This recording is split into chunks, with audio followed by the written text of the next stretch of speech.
Saya stop presenting dahulu. Okay, a'udzubillahi minasyaitonirrajim. Bismillahirrahmanirrahim. Assalamualaikum warahmatullahi wabarakatuh dan salam an-nadi juga. Waalaikumsalam. Dan juga salam Majlis Belia Malaysia. Alhamdulillah pada pagi ini kita akan bersama satu nama yang besar pada kami An-Nadi dan juga pada belia-belia di Malaysia, iaitu Tuan Zulfikri bin Johar, dan saya kira adalah satu penghargaan buat An-Nadi kerana kita berjaya mendapatkan pengalaman ilmu beliau pada hari ini sebentar lagi untuk sama-sama kita kongsikan pada hari ini.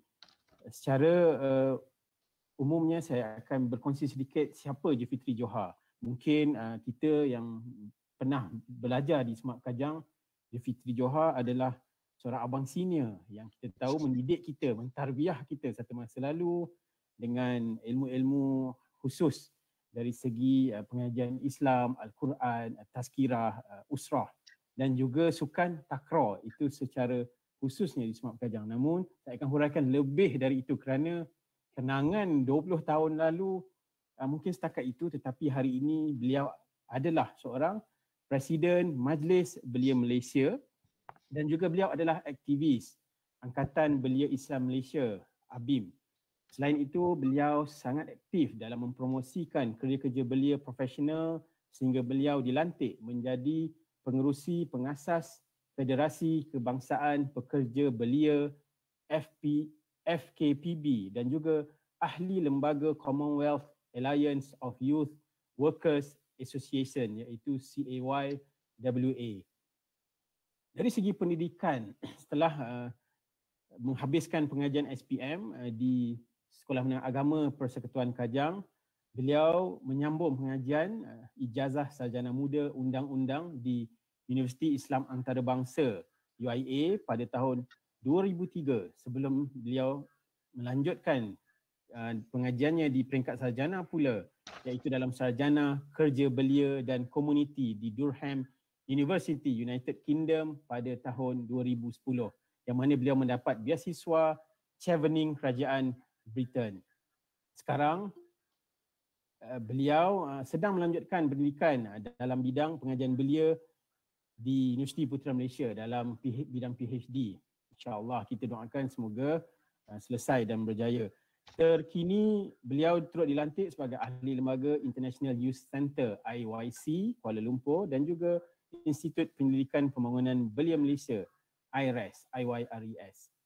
Beliau juga merupakan ahli jawatankuasa mempromosi persefahaman dan keharmonian antara penganut agama JKMPKA 2017-2018 dan kemudian disambung 2019-2020.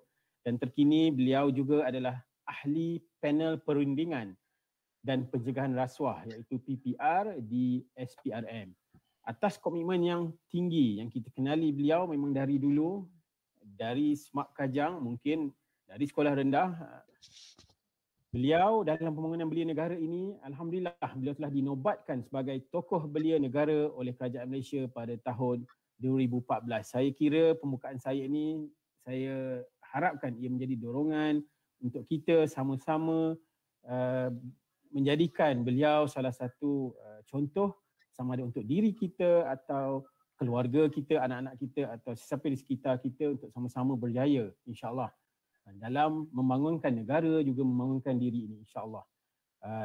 Dengan itu saya kira sampai masanya saya serahkan kepada Tuan Zulfikri Johar untuk meneruskan sesi beliau, iaitu yang kita khususkan sesi pada pagi ini. Dipersilakan. Baik, terima kasih. Assalamualaikum warahmatullahi wabarakatuh. Alhamdulillahirabbil alamin wassalatu wassalamu ala rasulihil karim sayyiduna wa maulana Muhammadil amin wa qaidil mujahidin wa imamil muttaqin wa ala alihi wa man tabi'ahu bi ihsanin ila yaumiddin. Terima kasih kepada saudara Datuk Ridwan Yusof, yang saya hormati para asatizah, tuan-tuan guru, murabbi kita yang sentiasa memberikan ilmu dan juga pentarbihan kepada kita.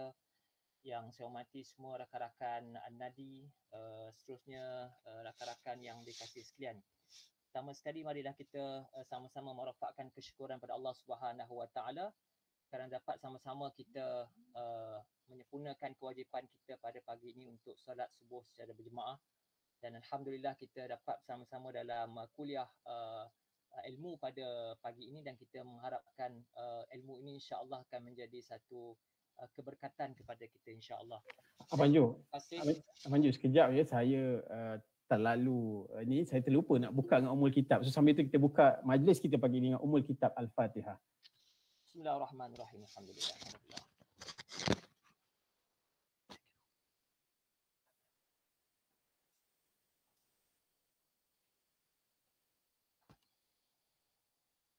Baik, terima kasih Datuk Ridwan.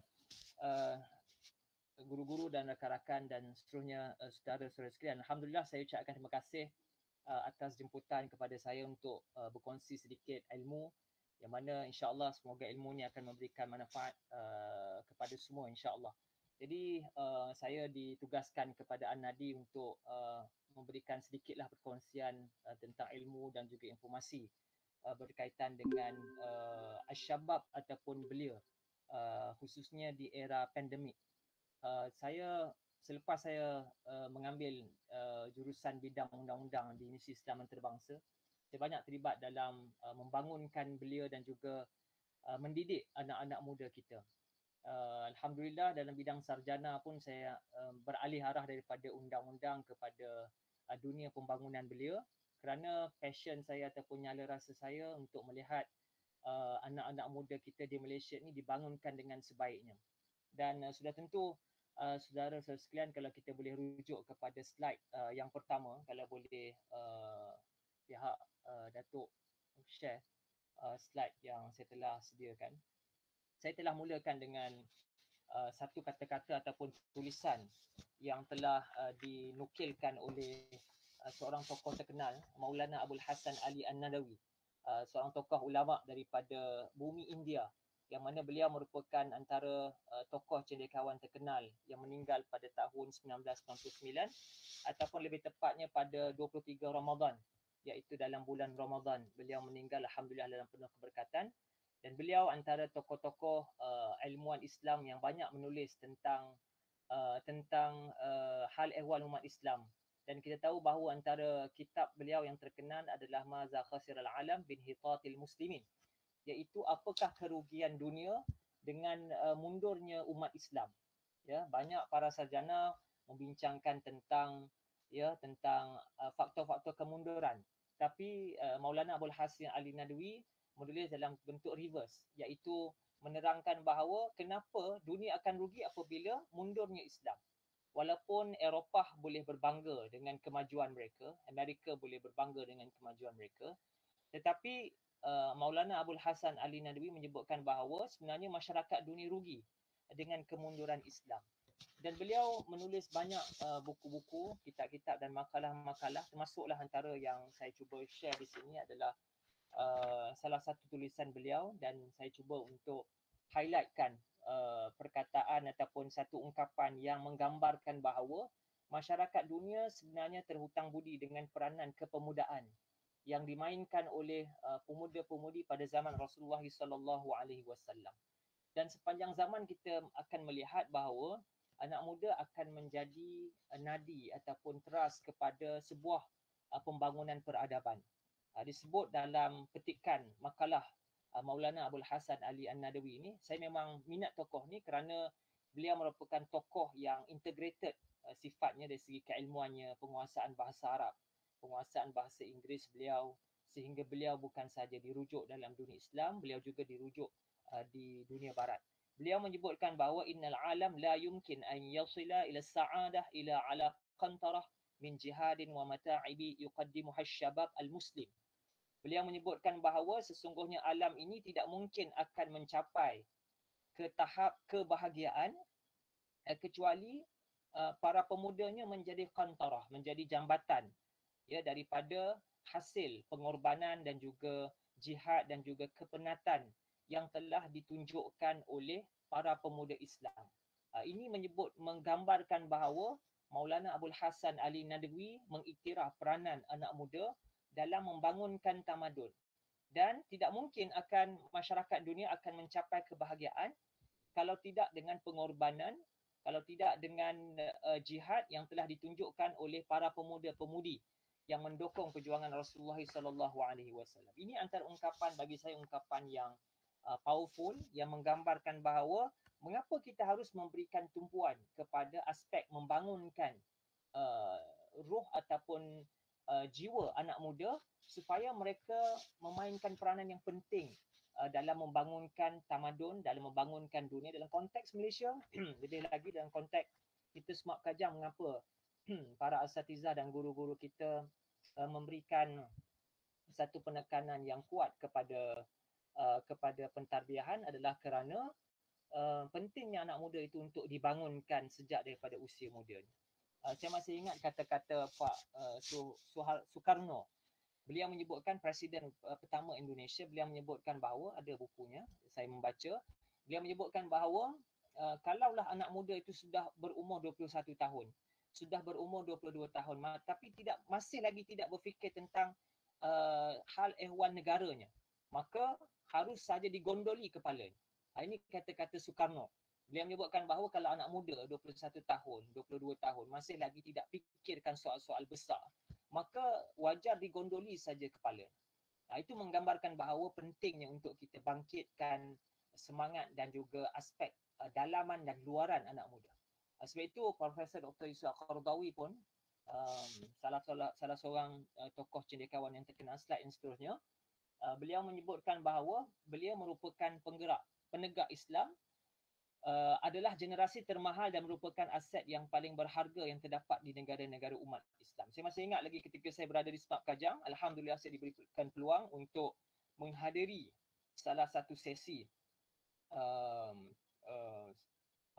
sesi ceramah yang telah dianjurkan bahawa oleh Dr. Qaradawi, dan beliau menyebutkan bahawa beliau adalah penegak Islam, adalah generasi termahal dan merupakan aset yang paling berharga yang terdapat di dalam negara umat Islam. Ini sekali lagi menggambarkan bahawa subjek kepemudaan ini merupakan satu subjek yang penting, entiti yang penting untuk kita bangunkan, dan ia merupakan satu aset yang paling berharga berbanding dengan aset-aset yang lain yang ada. Alhamdulillah, Malaysia merupakan youthful nation, satu bangsa yang muda, yang mana kita ada lebih kurang 14 juta anak muda di Malaysia out of 30 million, daripada keseluruhan 32 juta sensus yang terkini.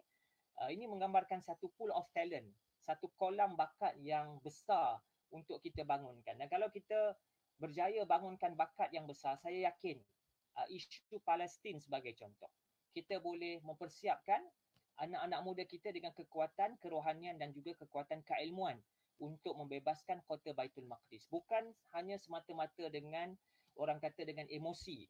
Ya, sebab itu Syekh Majid Irsan Kailani dalam kitabnya Hakadha Zaharul Jilus Salahuddin, dalam kitab tentang membincangkan, Dr. Majid Irsan Kailani ini membincangkan tentang bagaimana kota Baitul Maqdis dibebaskan adalah kerana dengan persiapan dua madrasah, iaitu madrasah yang pertama adalah madrasah Imam Al-Ghazali, iaitu terkenal dengan tradisi madrasah keilmuan, iaitu anak muda generasi Salahuddin dibina dengan aspek keilmuan. Dan yang keduanya adalah madrasah Syekh Abdul Qadir Al-Jilani, iaitu madrasah kerohanian. Maknanya kota Baitul Maqdis ni dibebaskan oleh generasi Sultan Salahuddin. Bukan Sultan Salahuddin, disebutkan sebagai generasi Sultan Salahuddin, adalah kerana dengan dua madrasah ini, iaitu persiapan kerohanian dan juga persiapan keilmuan. Ini puluhan tahun sebelum kota Baitul Maqdis dibebaskan. Maknanya satu generasi dibina. Dan sudah tentu generasi itu adalah generasi anak muda yang dibangunkan bukan hanya berdasarkan emosi semata-mata, tetapi anak muda dibangunkan berdasarkan ilmu dan juga kerohanian yang kuat. Sebab itu saya masih ingat ketika saya mengetuai satu entiti Malaysia Lifeline for Syria untuk kita bantu ketika perang meletus di Syria, perang saudara 1991, kita lihat bahawa banyak anak muda yang mengikut emosi semata-mata, ya, dengan mengangkat senjata pergi ke bumi Syria. Sedangkan kita kata ini bukan caranya. Bukan caranya menyertai ISIS, kemudian terlibat dalam grup teroris, akhirnya, ya, saudara-saudara sekalian, mereka terlibat dalam kumpulan teroris. Bukan sangat nak bantu perjuangan orang Islam di Syria, tapi sebenarnya mereka terlibat dalam kumpulan teroris IS. Ya, ada sebahagiannya anak muda yang tidak faham tentang konsep sebenar jihad, kemudian tidak faham bagaimana kita nak merubah masyarakat ini dalam bentuk yang lebih sustain, yang lebih mapan, yang lebih, orang kata, lebih ke depan sifatnya. Sebab itu saya tegaskan bahawa tadi Dr. Majid Irsan Kailani sebut bahawa Kota Baitul Maqdis dibebaskan dengan dua madrasah. Persiapannya adalah persiapan keilmuan dan keduanya persiapan kerohanian. Ya. Itu seberingkas bahawa mengapa saudara-saudara sekalian penting untuk kita memberikan penekanan kepada pembangunan anak muda. Sebab itu saya mengambil tanggungjawab fardhu kifayah untuk mendalami tentang ilmu kepemudaan, tentang kerja beliau yang saya akan kongsikan selepas ini, supaya kita boleh membangunkan anak muda kita secara lebih agresif. Jadi slide yang seterusnya saya memberikan gambaran tentang overview tentang apabila kita bincangkan mengapa pentingnya anak muda. Dan anak muda sekarang ini kita lihat para belia kita sedang berhadapan dengan pelbagai cabaran. Khususnya di pandemik. Majalah The Time, ya, yang saya kepilkan dalam slide itu menyebutkan bahawa generasi yang berada sekarang ini, anak muda yang berada sekarang ini pada zaman 2020 dan 2021 merupakan disebutkan sebagai generasi pandemik, the lost generation. Mereka, alhamdulillah, saudara-saudara sekalian, kita alhamdulillah kita terlepas daripada ujian besar itu ketika kita usia muda. Bayangkan adik-adik kita di sekolah, adik-adik kita di Smart Kajang, kemudian mungkin guru-guru boleh berkongsi lepas ni kan tentang bagaimana susahnya berhadapan dalam PNP, PDPR, ya, untuk memberikan kefahaman kepada anak-anak muda kita, adik-adik kita di sekolah. Ya, mereka berhadapan dengan cabaran yang begitu besar sehingga menyebabkan mereka ketinggalan dari sudut pembelajaran, dari sudut ada yang tidak ada gadget, ada yang berhadapan dengan pelbagai lagi masalah yang ada. Jadi saya sebutkan di situ, pandemik COVID-19 bukan sahaja menyebabkan kesukaran pada sektor kesihatan awam, malah kepada ekonomi dan pasaran buruh keseluruhannya, yang sudah tentu sebahagian besarnya terkesan kepada orang muda. Saya sebutkan di situ bahawa kita ada lebih kurang 14 juta anak muda, iaitu berangkumi 44% rakyat di Malaysia ni merupakan anak muda. Jadi situasi ini juga menyumbang kepada kemerosotan kualiti kehidupan, ya, khususnya pendidikan dan kesihatan. Dan kita sedar bahawa pendidikan dan kesihatan merupakan dua elemen penting untuk kita mempersiapkan anak muda menjadi seorang ataupun menjadi sekumpulan warga negara yang efektif. Kalau pendidikan kita tidak boleh berikan secara berkualiti kepada mereka, khususnya dalam era pandemik ini, maka akan berhadapan dengan kesukaran yang besar. Begitu juga kesihatan. Ya, apabila kita tidak dapat menawarkan kesihatan yang baik untuk mereka, maka kita akan berhadapan dengan masalah yang besar untuk mempersiapkan generasi muda menjadi warga negara yang efektif. Ya, itu cabaran yang kita terpaksa berhadapan. Dan semalam pun kita dengar, 2 hari lepas kita dengar bahawa DG, ya, Ketua Pengarah Kesihatan menyebutkan bahawa sistem kesihatan akan lumpuh dengan keadaan COVID-19 yang semakin meningkat ini. Dan yang keenam, saya sebutkan bahawa kita berhadapan dengan generasi Z ataupun Alpha dewasa kini yang dikenali sebagai pandemial. World Economic Forum pula menggelarkan generasi sekarang ini sebagai generasi pandemial, mengambil satu istilah pandemik dan juga millennials, ya, digabungkan menjadi pandemial. Maknanya kita tak boleh bayangkan kalau kita berada di usia mereka ini, mereka terpaksa berhadapan dengan perkara yang very uncertain. Slide yang seterusnya.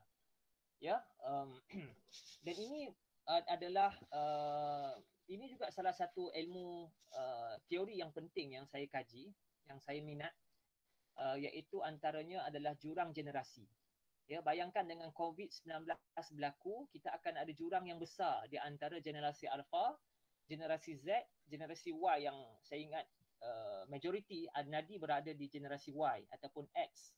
Dan asatizah kita, guru-guru kita mungkin berada di, saya tak pasti Ustaz Ismail Cikgu, mungkin di baby boomers ataupun area tu. Jadi kita akan ada satu jurang generasi yang besar apabila generasi yang sekarang ni ketinggalan dari segi pelajaran, tidak menentu dari segi masa depan mereka.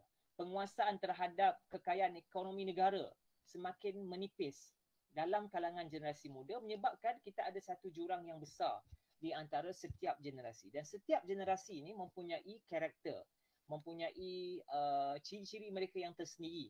Dan sudah tentu dengan adanya COVID-19 ni menyebabkan jurang antara generasi itu lebih melebar. Dia tidak akan apa yang disebut oleh John Rawls sebagai distributive justice, iaitu satu keadilan yang dikongsi secara bersama itu tidak akan berlaku kerana generasi sekarang ni terpaksa berhadapan dengan kemelesetan ekonomi even worse than kemelesetan ekonomi yang berlaku pada 2008 dan juga krisis kewangan pada tahun 1998-1997. Jadi ini satu cabaran yang besar lah untuk kita bina anak muda ni kerana mereka struggle dengan aspek pendidikan dan ekonomi. Ya. Jadi saya slide yang seterusnya saya telah menggariskan 3 cabaran utama. Sudah tentu kalau kita buat survey termasuklah di Institut Pendidikan Pembangunan Belia di bawah Kementerian Belia, faktor ekonomi ini akan menjadi top 3 isu. Kalau kita survey dalam kalangan anak muda, ekonomi akan sentiasa menjadi top 3 ekonomi isu yang sentiasa saja memerlukan perhatian kita untuk menangani isu ekonomi ini. Kemudian yang keduanya, ini yang paling membimbangkan kita. Saya baru dapat data terkini. Irwan generasi Y Dr. Irwan. Kesihatan mental. Ini yang paling merisaukan saya sebab ini antara perkara yang kami terpaksa berhadapan di Majlis Belia Malaysia, iaitu menangani isu kesihatan mental yang semakin membimbangkan. Di dalam ekosistem pembangunan belia, kita ada Indeks Belia Malaysia, IBM. Indeks Belia Malaysia ni adalah untuk mengukur kesejahteraan anak muda. Setiap tahun kita ukur, kita semak, dan setiap 3 ataupun 4 tahun sekali kita akan publish report untuk berkongsi dengan masyarakat awam, untuk berkongsi dengan pembuat dasar, untuk berkongsi dengan para aktivis tentang kedudukan terkini kesejahteraan anak muda kita. Ya, penting untuk kita ukur kesejahteraan ini. Kalau di UK, kita tahu ada istilah GDP. GDP ni mengukur ekonomi negara-negara di UK, di Malaysia. Kalau di UK juga mereka sudah mula berbincang tentang mengukur tahap kesejahteraan. Bukan saja GDP. Faktor kemajuan sesebuah negara juga diukur dari sudut kesejahteraan rakyatnya. Bukan saja dari sudut GDP, tapi dari sudut kesejahteraan rakyat, khususnya anak mudanya. Bila saya terlibat dalam menyemak Indeks Belia Malaysia, kerana saya terlibat secara langsung menyemak Indeks Belia Malaysia, terlibat dalam beberapa bengkel. Sebelum pandemik berlaku, ya, ada 12 domain di bawah Indeks Belia Malaysia ni. Mengukur dari segi ekonomi, dari segi sosialisasi politik, dari sudut penggunaan masa senggang anak muda, dari sudut kesihatan mental. Dan yang paling membimbangkan adalah domain yang berkaitan dengan kesihatan mental. Itu sebelum COVID-19. Maknanya peningkatan dari skor anak muda untuk membunuh diri, cubaan untuk membunuh diri itu tinggi. Bayangkan apabila COVID-19 berlaku. Lebih lagi yang kita risaukan, saudara-saudara sekalian, kerana ini perkara yang akan menjejaskan persiapan kita untuk membangunkan anak muda, kerana apabila kesihatan mental menjadi masalah utama, bayangkan bagaimana kita nak bangunkan mereka secara seimbang. Ya, ini matlamat pendidikan. Iaitu kita nak lahirkan insan yang seimbang ataupun a man of adab ataupun insan yang beradab. Ya, ini istilah yang disebut oleh Profesor Said Muhammad Naqib Alatas, istilah yang disebutkan oleh Ihsan Sikban yang dipopularkan oleh Profesor Zulkifli Razak, Rektor UIA. Kita nak lahirkan insan yang seimbang. Bayangkan kalau mereka berhadapan dengan isu ekonomi, isu kesihatan mental, kita tak boleh lahirkan satu insan seimbang yang menjadi aset kepada negara. Yang kita bincangkan pada awal itu. Anak muda sebagai aset. Tapi aset ni kalau rosak, kalau tidak berkualiti, bagaimana kita nak mempersiapkan aset yang menjadi bernilai untuk negara dan untuk ummah secara keseluruhan. Dan isu yang ketiga yang kita rumuskan, yang mereka. Ya, kepuasan hidup beliau terhadap jaminan masa depan ini yang paling membimbangkan, kerana apabila sebahagian besar anak muda kita mula putus harap. Mereka mula rasa upset. Ya, dalam satu kajian yang dikeluarkan oleh Cambridge Center for Democracy yang mengkaji tentang tahap penerimaan ataupun progres demokrasi di hampir majoriti negara, dirumuskan bahawa anak muda juga telah kecewa dengan sistem demokrasi. Kerana mereka mengharapkan demokrasi ini sepatutnya menyelesaikan masalah mereka. Kita ambil konteks Malaysia. Ya, kita lihat dengan keadaan bukan saja berhadapan dengan COVID-19, kita berhadapan dengan economic recession, kita juga berhadapan dengan ketidakstabilan politik yang menyebabkan anak muda semakin, orang kata semakin fikir masa depan mereka very uncertain. Kerana ekonomi akan pulih kalau adanya kestabilan dari segi politik. Ya, tapi politik pun kita tak stabil. Ya, menyebabkan anak muda kita rasa very uncertain about their future. Mereka rasa hopeless dan mereka rasa demokrasi, bukan saja di Malaysia, ada banyak negara-negara anak muda pun sudah mula hilang kepercayaan kepada sistem demokrasi kerana mereka harapkan demokrasi ini sepatutnya menyelesaikan masalah kita. Demokrasi sepatutnya menutup jurang generasi yang saya sebutkan pada awal tadi. Ya, jurang generasi bermaksud mereka rasa mereka ini tidak mendapat orang kata kemakmuran negara, limpahan harta negara secara adil, kerana kita lihat penguasaan ekonomi negara, penguasaan dari segi orang kata wealth of the country banyak tertumpu kepada generasi yang sebelumnya. Mereka hanya dapat sedikit aja. Kita lihat kualiti gaji pun sebagai contoh semakin menipis, semakin menurun apabila COVID-19. Khususnya anak muda yang tergolong dalam B40. Yang mereka dahlah sebelum B40, apabila COVID-19 menyebabkan turun lagi orang kata gaji asas mereka. Jadi itu antara perkara-perkara yang kita kena tangani, yang Quran pun dah sebut dalam surah Al-Hasyr, kaila yakuna dulatan bainal aghniya'i minkum. Ini ayat dalam surah Al-Hasyr menceritakan tentang pembahagian sama rata dari segi kek ekonomi. Sepatutnya disepunyai oleh setiap generasi. Mereka rasa adil dari sudut pembahagian kekayaan negara. Jadi kalau boleh pergi yang slide seterusnya, ini adalah beberapa data yang saya dapat secara langsung daripada Institut Pendidikan Pembangunan beliau, di mana Institut IRIS ni yang di bawah tu, IRIS 2020 ni, IRIS merupakan Institute of Youth Research. Saya alhamdulillah sebahagian daripada ahli lembaga yang memang kita sentiasa saja membaca data-data berkaitan dengan beliau ni. Memang bagi saya memang menarik kerana daripada data ni lah kita nak ambil tindakan. Kita nak keluarkan solusi, kita nak orang kata evidence based youth development. Dalam pembangunan beliau ni kita nak lahirkan, kita nak pastikan bahawa setiap elemen-elemen mengatasi ataupun mencari penyelesaian untuk isu-isu pembangunan beliau mestilah berdasarkan empirical evidence, berdasarkan kajian-kajian. Kita lihat di sini, ini kajian 2020 oleh IRIS menyebutkan bahawa soalannya mudah saja, beliau terkesan tak sepanjang PKP. Kita lihat memang majoriti sangat terkesan dan mereka tertekan dengan apa yang berlaku. Jadi apabila tertekan, bila terkesan, maka kita akan berhadapan dengan distraction. Orang kata pengalihan fokus bahawa mereka struggle.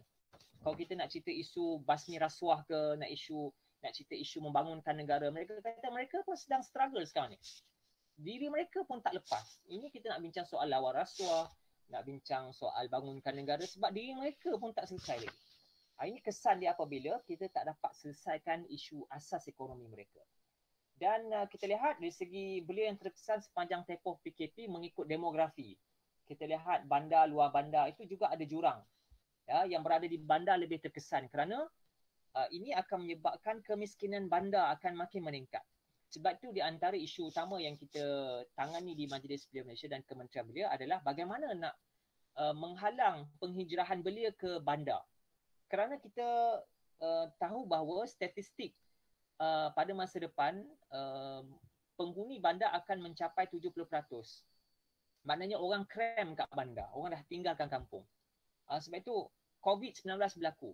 Orang harapkan dapat kerja, dapat menampung pendapatan, tapi bandar pun dah tak dapat dah kerana bandar pun dah krem satu, kemudian banyak kilang-kilang yang gulung tikar, ya, banyak SME khususnya yang tak boleh survive dalam COVID ini, dan kita tahu bahawa sebahagian besar pekerja-pekerja adalah anak muda. Dari segi kategori belia, kita lihat belia akhir, belia awal dan belia pertengahan. Yang banyak terkesan adalah belia pasca belia. Pasca belia ni 30 hingga 40. Belia awal ni kalau ikut takrifan dia adalah 15 hingga 18 tahun. Belia pertengahan 19 hingga 24 tahun. Belia akhir 25 hingga 30 tahun. Ini antara pembahagian yang kita lihat memang semua kategori terkesan. Jantina, lelaki dan perempuan seimbang. Belia dan belia wanis. Kan? Nampaknya lelaki lebih terkesan apabila pandemik berlaku. Slide yang seterusnya. Ya. Ini adalah kita lihat sektor pekerjaan mana yang terkesan. Saya ingat tak perlu baca. Saya hanya petik beberapa fakta saja. Kita lihat yang bekerja di sektor swasta. Ini semua belia. Sektor pekerjaan.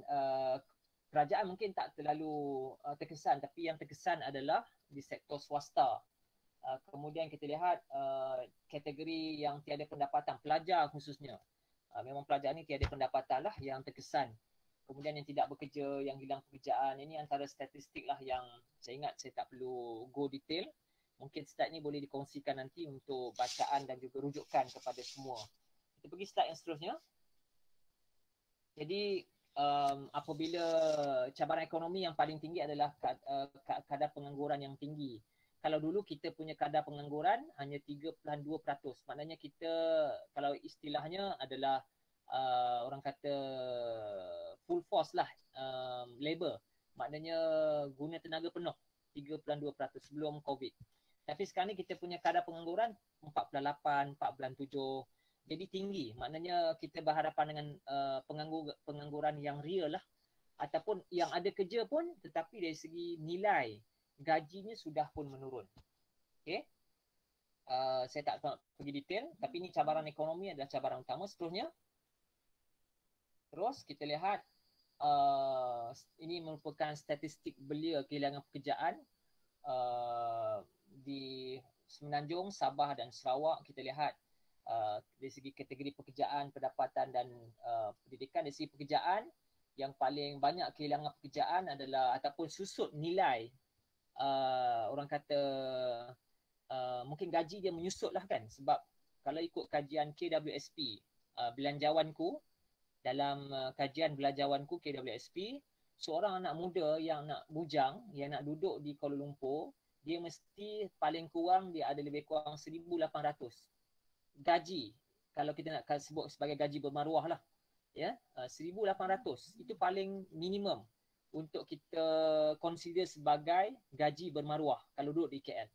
Bayangkan waktu COVID berlaku ni, mungkin pendapatan tu semakin menyusut, semakin kurang dan semakin kurang kerana majikan mungkin yang khususnya swasta dah tak mampu bayar secara penuh lagi. Dari segi kategori pendapatan, kita lihat bahawa yang banyak terkesan adalah yang lingkungan gaji kurang daripada 2,000. Maknanya yang kategori B 40. Kalau di KL 2,000 ni memang orang kata just ngam-ngam aje lah kalau bujang. Kalau dia berkeluarga, 2,000 ni memang di bawah paras kemiskinan lah. Ya. Sekarang ni pun paras garis kemiskinan pun dah naik. PGK kita daripada 800 dulu, apabila wakil United Nation datang ke Malaysia, revise balik kita punya PGK kita, paras garis kemiskinan kita rupanya rendah sebenarnya. Sebenarnya lebih tinggi. Saya ingat sekarang ni paras garis kemiskinan adalah 2,000 lebih kalau tak silap saya, kan? Yang takrifan baru menyebabkan COVID ni berlaku, lebih ramailah yang menjadi situational poverty, maknanya kemiskinan situasi. Ya, mereka miskin kerana situasi COVID. Okey, terus saya pergi cepat sikit. Lepas cabaran ekonomi adalah cabaran kesihatan mental. Ini yang paling membimbangkan saya lah. Saya membaca satu dapatan terkini daripada sahabat saya yang saya akan bekerjasama, iaitu daripada kumpulan Scopus. Scopus ni adalah Social Community Program Urban Society, sekumpulan doktor-doktor psikiatri, doktor-doktor pakar yang kita berkolaborasi untuk menangani isu pandemik. Saya membaca satu jurnal terkini, The Fear of COVID-19 Among Malaysian Youth, yang dikeluarkan datanya diambil semenjak Mac 2020 sehingga akhir 2020. Memang apabila kita simpulkan, kebanyakan saya simpulkan dalam artikel ini yang ditulis oleh sahabat saya Dr. Nazrul, yang saya akan kami akan berkolaborasi dengan dia untuk menangani isu kesihatan mental ni. Antara perkara yang membimbangkan dalam kalangan anak muda adalah mereka ini rasa anxiety, ya, dari sudut soal ekonomi. Tapi yang paling membimbangkan apabila mereka bimbang tentang keadaan masa depan mereka. Ya, keadaan masa depan mereka yang paling membimbangkan. Ya. Maknanya dalam erti kata yang lain, mereka ni lose hope. Mereka tak nampak sama-sama mereka ni nak ke mana, sebab kadang-kadang exam pun tak menentu kan. Sekarang-kadang COVID ni nak balik asrama ke, nak duduk kampung ke, dululah macam 2020 kan, mereka berhadapan dengan situasi tersebut. Kemudian dari segi careernya, ramai yang tak dapat kerja sekarang ni, yang orang kata ada yang jadi jaga lah, ada yang macam-macam lah, maknanya begitu menyedihkan.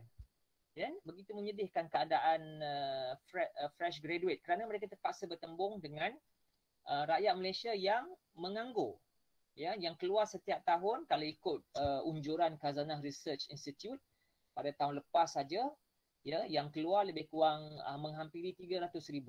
Bertembung dengan rakyat Malaysia kita yang dibuang pekerjaan. Jadi lebih struggle mereka untuk mereka mencari orang kata mencari pekerjaan. Ya, menyebabkan kesihatan mental merupakan satu isu yang besar. Menteri Kesihatan pun telah keluarkan statement 2 hari lepas apabila mereka mempromosikan talian kasih, kemudian talian mercy, kemudian talian JAKIM pun ada talian, ya, untuk bahagian keluarga. Kalau tak silap saya, mungkin Dr. Izzuan boleh sahkan. Disimpulkan bahawa hampir 90% semuanya berkaitan dengan soal-soal berkaitan dengan kesihatan mental yang membimbangkan kita. Ya, saya sebutkan tadi, kawan saya Dr. Nazrul daripada Scopus ni, yang saya bacakan dia punya jurnal tadi, dia kata hampir setiap hari lah dia menerima panggilan yang nak bunuh diri, yang ini perkara yang membimbangkan kita lah, dan perkara ni real yang kita mungkin saya nak minta pandangan An-Nadi untuk sama-sama membantulah bagaimana kita nak cope dengan cope mechanism. Ini kemahiran yang penting sekarang ni. Bagaimana kita nak equip our young people dengan coping mechanism. Bagaimana mereka boleh ada mekanisme untuk cope dengan keadaan yang sukar ini. Ya, yang saya sebutkan tadi, bahawa sebahagian besar mereka memandang bahawa masa depan mereka adalah very uncertain. Mereka risau dengan masa depan mereka, menyebabkan mereka anxiety.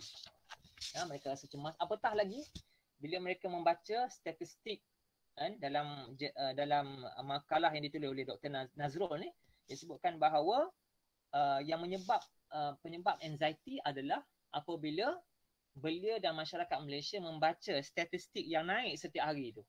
Semalam je dah 9,000. Statistik ni sebenarnya mencemaskan rakyat Malaysia sebenarnya. Apatah lagi bila tengok video-video, semalam pun saya tengok RTM pukul 9 malam ada memaparkan dokumentari tentang mengurus mayat COVID dan jenazah COVID. Semakin orang anxiety sebab tengok angka semakin naik. Kemudian India pun dah ada sporadic case yang menyebabkan orang semakin anxiety. Orang semakin anxiety ni, orang rasa anxiety ni adalah takrifan dia adalah feeling fear about what's to come. And anxiety bermaksud rasa takut. Apa next ni? Adakah aku sebahagian daripada COVID-19? Na'udzubillah. Apatah lagi mahasiswa kita, pelajar-pelajar kita yang rasa very uncertain dengan kelasnya tak menentu. Jadi saya rasa situasi begitu mencabar. Okey, seterusnya faktor belia stres adalah kerana bankrupt, ya, kita pengurusan kewangan bila saya mengendalikan pusat aduan Majlis Belia Malaysia tahun lepas untuk menerima aduan-aduan belia kita yang terkesan dengan COVID, antara perkara yang terdedah adalah majoriti belia dan rakyat Malaysia kita ni tidak ada simpanan yang mencukupi apabila berhadapan dengan krisis.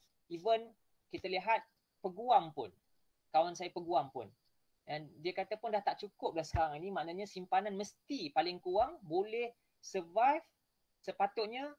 Kalau teori menyebut 6 bulan kalau kita nak ada simpanan, kalau boleh simpanan kita tu sepatutnya 6 bulan boleh survive kalau kita dibuang kerja. Tapi COVID ni dah tak menentu dah, lebih daripada 6 bulan. Ya, menyebabkan kita lihat kalau sebelum COVID, ya, memang kebankrapan banyak berlaku dalam kalangan generasi muda, khususnya yang memakai khususnya faktor-faktor penyebab adalah kerana memakai kad kredit yang terlalu banyak.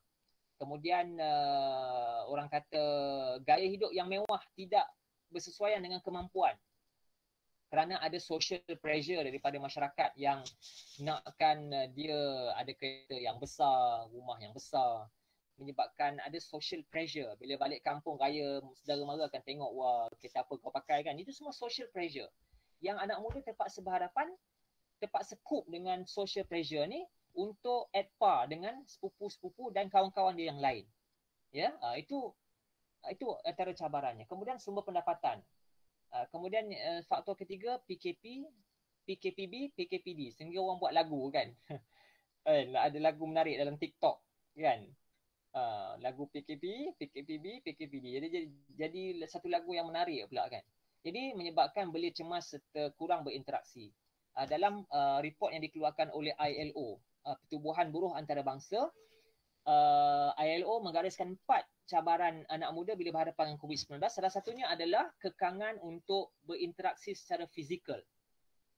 Bayangkan anak muda dah stres, kemudian tak boleh pula salam ibu bapa kan. Tak boleh jumpa ibu bapa nak cerita masalah. Kemudian tak boleh peluk kawan-kawan kan. Sebab dikhawatiri ada jangkitan, menyebabkan coping mechanism untuk fizikal pun dah tak boleh dah. Ya, sepatutnya dengan sentuhan, dengan fizikal ni dia akan meredakan. Nak jumpa kawan-kawan pun kadang dah diterhad nak cerita masalah. Kerana PKP, tak boleh bergerak bebas dah.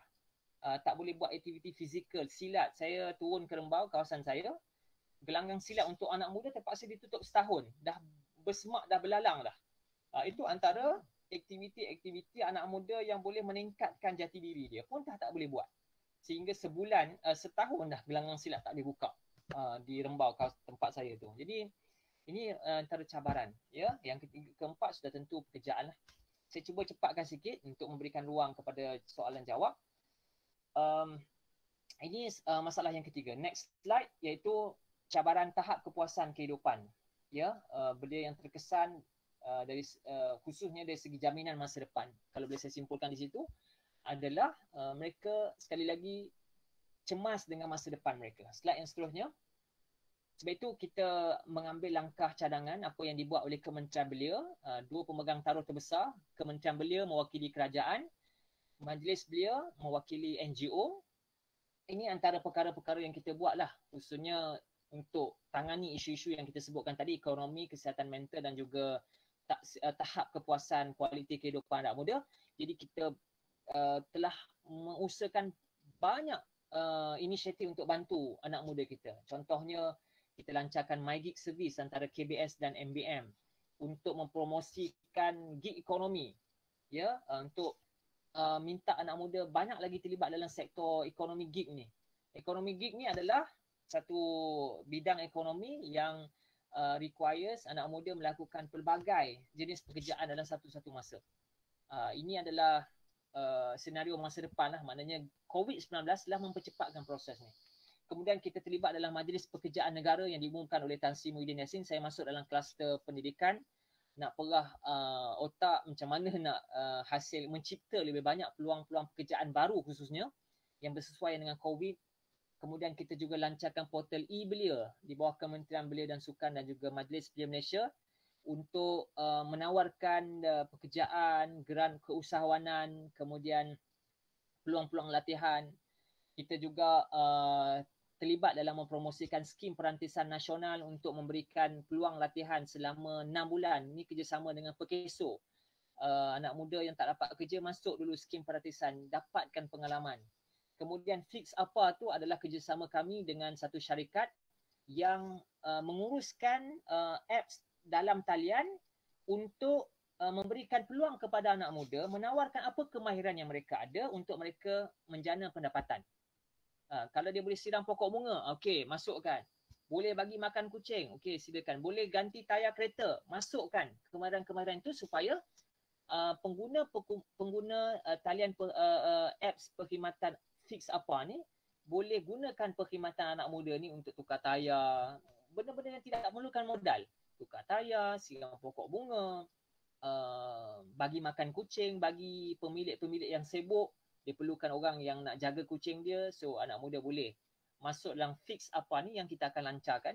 Program ni mendapat satu kerjasama daripada JPM, Jabatan Perdana Menteri, ya, untuk kita bantu anak muda. Kemudian yang kedua, banyak lagi lah Onyx. Onyx ni satu kita bantu, yang saya tak masukkan di sini. Onyx ni adalah satu sistem kita nak bantu belia industri kreatif yang juga banyak terkesan. Saya engage dengan belia industri kreatif ni, mereka yang terlibat dalam cosplay, dalam komik, dalam teater, menyanyi, berlakon, mereka juga terkesan. Kita engage dengan mereka. Kita bawa mereka jumpa Datuk Saifuddin Abdullah, Menteri Komunikasi, untuk bantu. Ya, untuk bantu. Ya, Irwan, Dr. Irwan, kita akan lancarkan Fix Apa ni very soon untuk bantu anak muda janalah income dengan kemahiran apa yang dia ada. Tak perlu modal pun. Ya? Kalau dia boleh bantu tanam pokok bunga, tukar tayar kita dan sebagainya. Kemudian yang keduanya adalah program latihan peningkatan kemahiran. Ini dalam banyaklah kita buat. Kalau saya bahas ni mungkin panjang lagi. Saya nak berhenti awal supaya kita ada ruang pembahasan. Bantuan pengurusan kewangan. Kita kerjasama dengan AKPK. Ini lebih banyak lagi isunya. Isu yang bankrupt, isu pengurusan kewangan, tabungan. Yang kita sedang perjuangkan adalah social security. Ya, security social untuk jamin ada safety net kepada pekerja-pekerja muda ni. Dari segi insurans, KWSP dan sebagainya. Kemudian dari segi kesihatan mental, kita cuba tangani dari sudut perlunya ada kaunselor bertauliah dan juga pekerja belia profesional yang saya akan share selepas ini. Teruskan lagi. Next slide. Sebab itu Profesor James Kenton dalam bukunya The Extreme Future, beliau menyebutkan bahawa Profesor James Kenton ni adalah pengasas kepada Institute for Global Future. Saya ada buku dia dan buku dia cukup menarik kerana banyak cerita tentang soal futuristik dan beliau menyebutkan dalam buku ni The Extreme Future, beliau jelas menyebutkan bahawa kita kena melahirkan future smart youth rather than future frustrated youth. Bagaimana dengan masalah yang mereka hadapi, dengan aset yang mereka ada, bagaimana kita nak lahirkan future smart youth, iaitu anak muda kita yang kebal masa depan. Jadilah COVID ke apa saja, mereka ni dah ada persiapan. Itu memerlukan satu persiapan yang kuat, yang hebat. Sebab itu Profesor James Kenton dalam buku beliau menyebutkan bahawa anak muda akan berhadapan dengan extreme future yang very uncertain. Ya, very uncertain. Buku ni amat menarik. Dan Profesor James Kenton kata kita ada tanggungjawab untuk melahirkan future smart. Bukan anak muda yang frust. Yang saya ceritakan tadi, kebanyakannya yang anxiety, yang tidak yakin dah dengan masa depan. Teruskan lagi. Next slide. Sebab itu kita mencadangkan.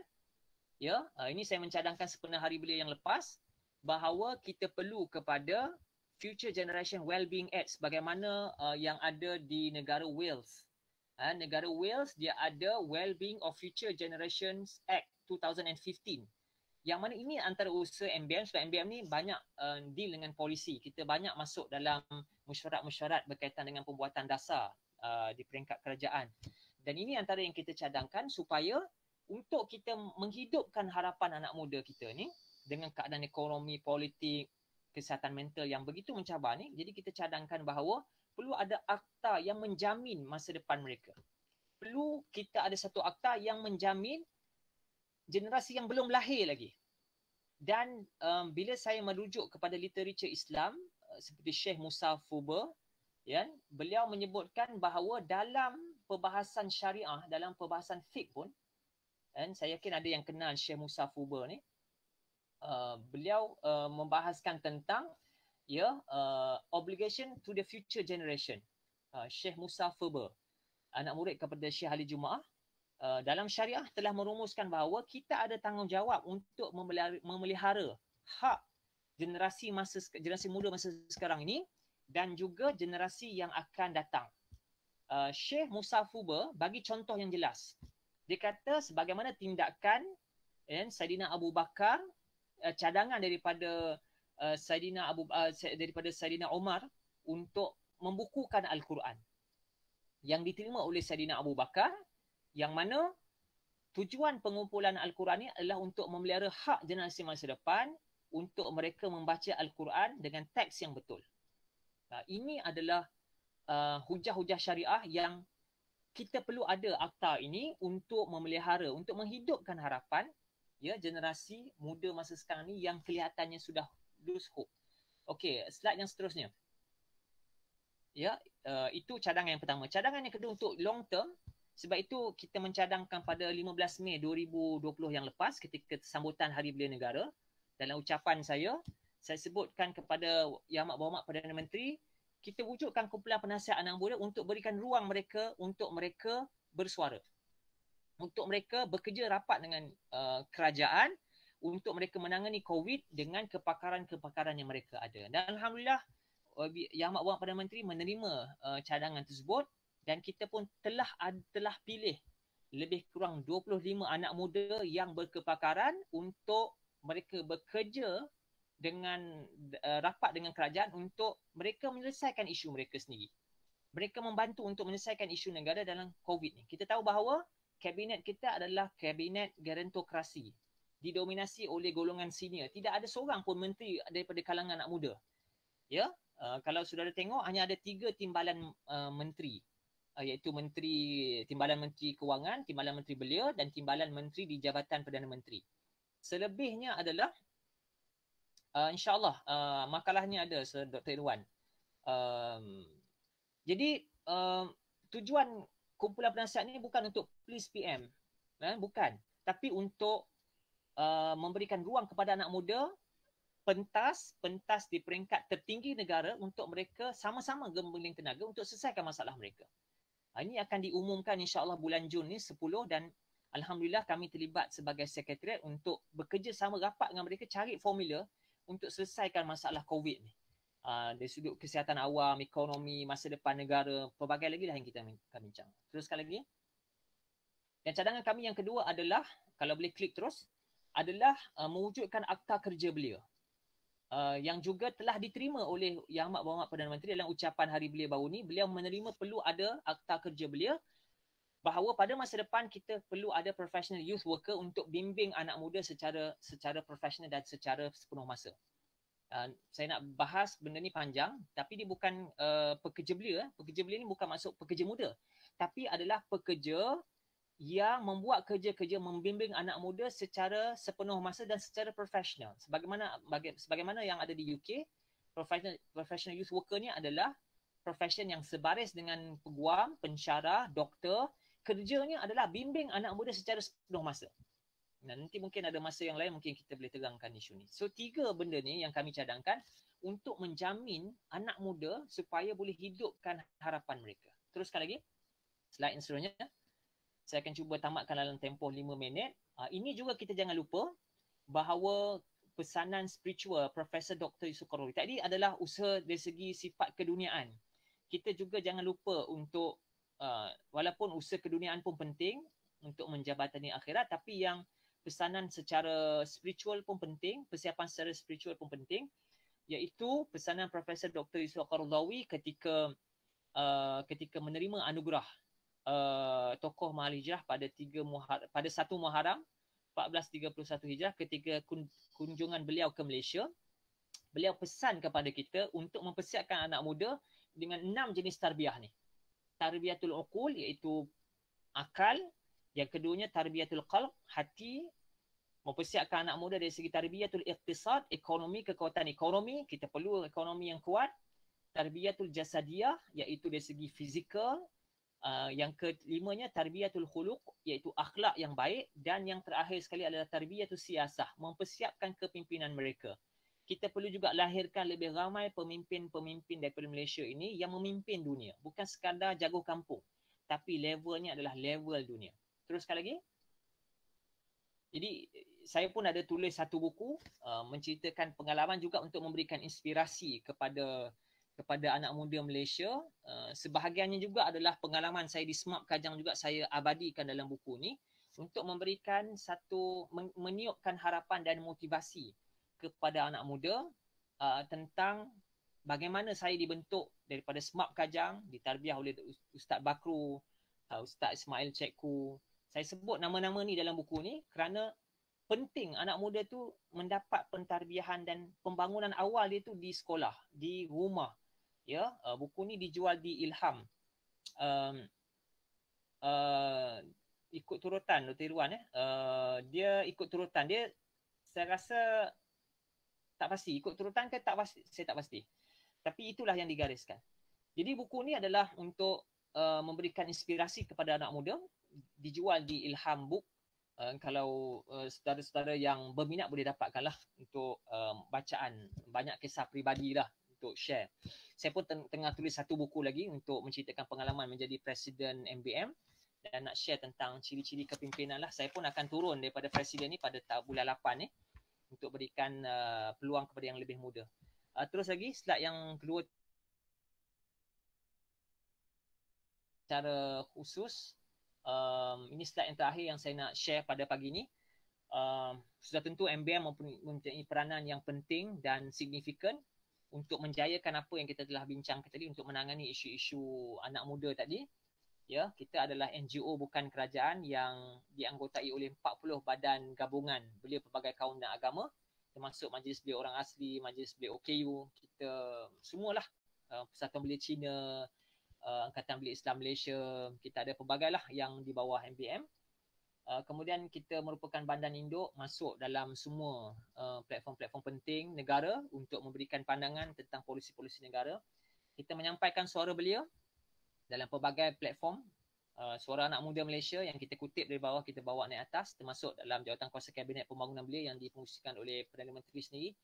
Dan peranan kita penting dan fokus peranan kita memang amat penting lah, dan kita nak rekrut lebih ramai lagi anak muda yang nak memimpin MBM ni, kerana MBM adalah satu platform yang penting untuk mereka memikirkan tentang isu-isu persatuan belia. Dan terakhir sekali untuk pagi ni adalah tentang fokuslah MBM. Kita banyak memfokuskan dari aspek kepimpinan. Kalau saudara-saudara lihat pun, ramai yang lahir daripada kilang MBM ni menjadi pimpinan-pimpinan besar negara, sama ada dalam kerajaan, dalam masyarakat, dalam institusi pembangkang, dalam institusi agama. Banyak yang lahir daripada kilang gerakan belia. Kemudian kita menggalakkan kesukarelaan, kerja-kerja kesukarelaan pun terhenti sebab COVID ni. Banyak kita buat secara online saja. Pendidikan, TVET dan sebagainya banyak kita juarai. Advocacy, isu-isu berkaitan dengan pembasmian rasuah dalam kalangan anak muda. Kemudian isu reformasi Dewan Negara, Dewan reformasi pilihan raya, semua kita terlibat. Termasuklah bila isu-isu berkaitan dengan political finance, pembiayaan politik yang satu ketika dulu menggemparkan Malaysia. Kita terlibat dalam mencadangkan penggubalan akta derma politik untuk mengawal dana-dana politik. Dan terakhir sekali adalah pengantarbangsaan. Peranan kita bukan saja di Malaysia, kita bergabung di World Assembly of Youth, kita bergabung di Majlis Belia Commonwealth, Majlis Belia OIC Youth Forum di Istanbul, kemudian Majlis Belia Asia, Majlis Belia Asia Tenggara, dan pelbagai lagi platform yang kita hantar orang muda untuk bersuara dan berperanan di pentas antarabangsa. Jadi itu secara ringkas kesimpulan yang saya boleh buat, bahawa cabaran anak belia begitu penting, begitu crucial. dan kita ada peranan yang penting untuk menangani. Terima kasih Datuk Ridwan, saya kembalikan semula. Terima kasih saya ucapkan kepada Tuan Zulfitri atas presentation sebentar tadi. Jadi kita faham bahawa di bahu beliau, di bahu saudara Zulfitri atau Abang Ju, ada 14 juta belia, yang mana bukan mudah ya, satu bebanan yang harus dipikul bersama. Dan tadi ada dinyatakan kesan-kesan utama secara langsung yang belia lalui dari 3 dimensi, yang mana saya rasa ini satu fakta yang membuatkan kita terpaut ya, tersentuh, terkesan dari segi ekonomi, yang mana melibatkan sektor-sektor yang terkesan. Pengangguran mereka sudah tentulah, bila ada sektor yang terkesan maka ada yang menganggur dan terpaksa mencari kerja yang lain. Yang kedua, dari segi kesihatan mental, tekanan hidup, dan ada numbers yang diberikan tadi, 1020 dilaporkan ingin membunuh diri dan dirawat di Kementerian Kesihatan. Satu number yang menakutkan, dan kita harapkan di sekitar kita cakna perkara ini. Dan juga yang ketiga tadi, dari segi kepuasan hidup, yang mana apa jaminan masa depan mereka, dan mereka ingin satu demokrasi yang baik di negara kita, juga satu jurang generasi yang baik di negara kita. So saya akan terus membuka soalan sambil-sambil saya akan baca soalan yang ada di Google Meet dan juga di FB Live. So saya buka soalan jika ada dari sahabat-sahabat yang ada di Google Meet.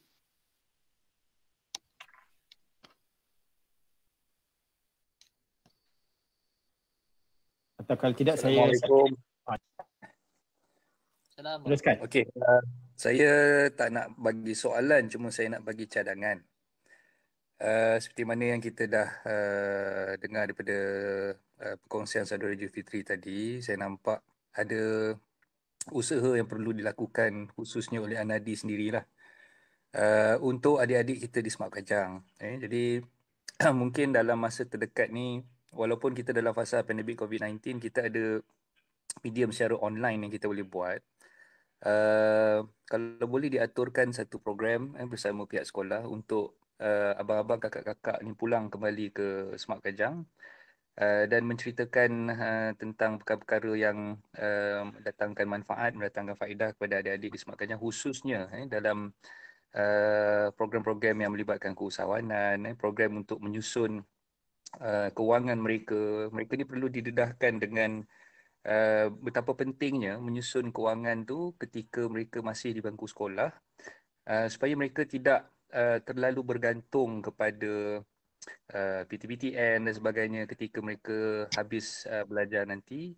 Dan pendedahan ni sepatutnya kita libatkan juga ibu bapa, dan kita boleh panggil sekali PIBG untuk memberi pendedahan tersebut. Dan dalam fasa PKP ni mungkin satu usaha secara online melalui Google Meet dan sebagainya kita boleh aturkan.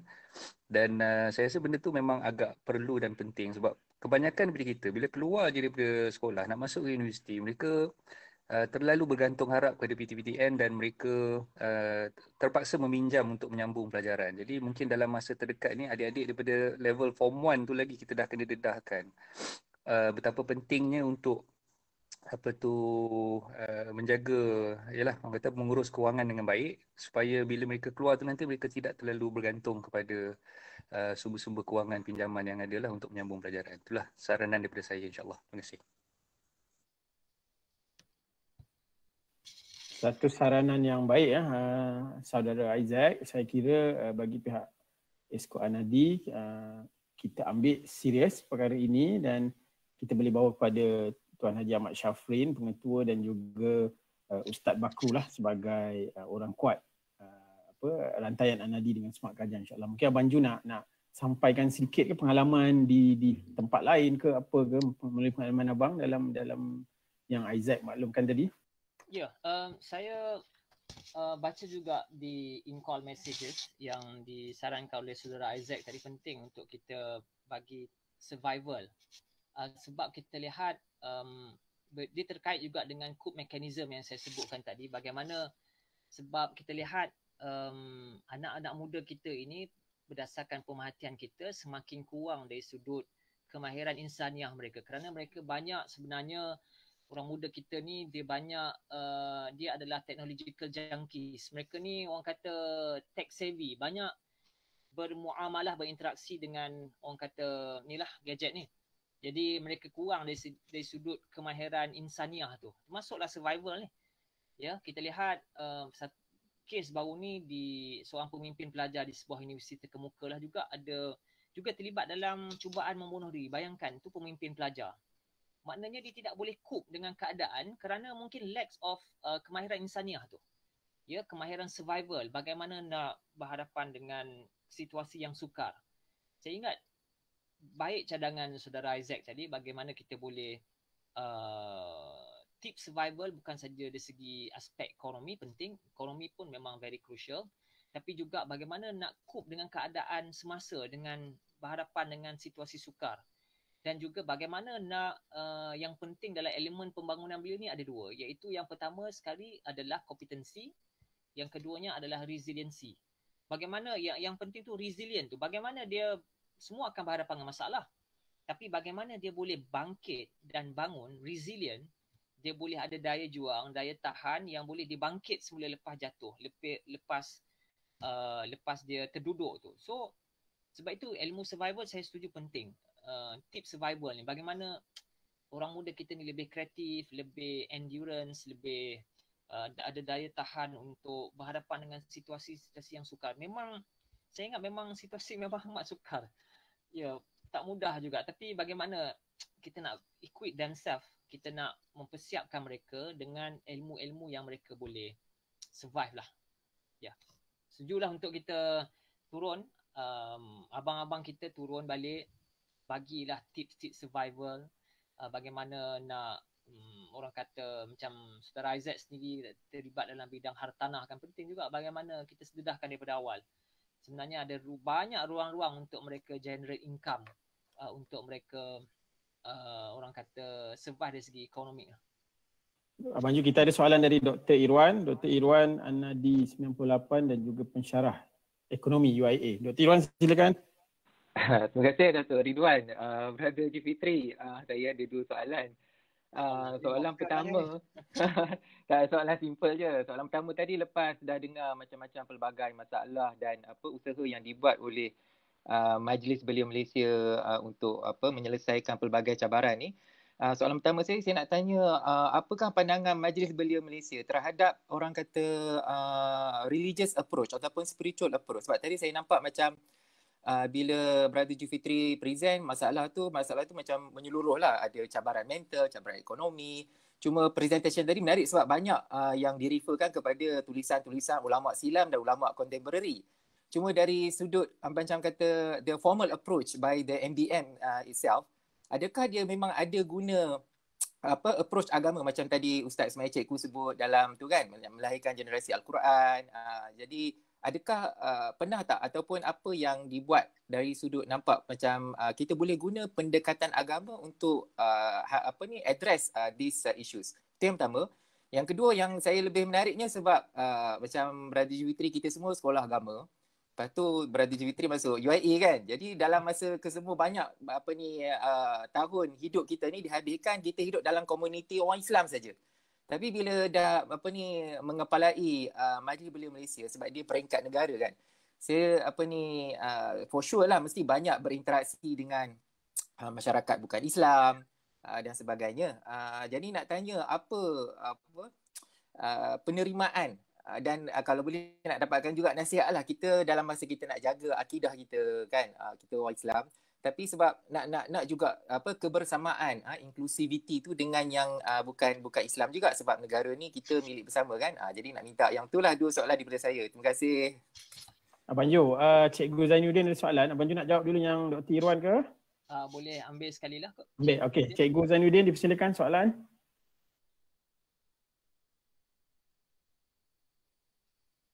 Cikgu. Nanti saya berpandangan kan bagaimana ABIM dan MBM dapat membantu Perdana Menteri menyelesaikan masalah pribadi mereka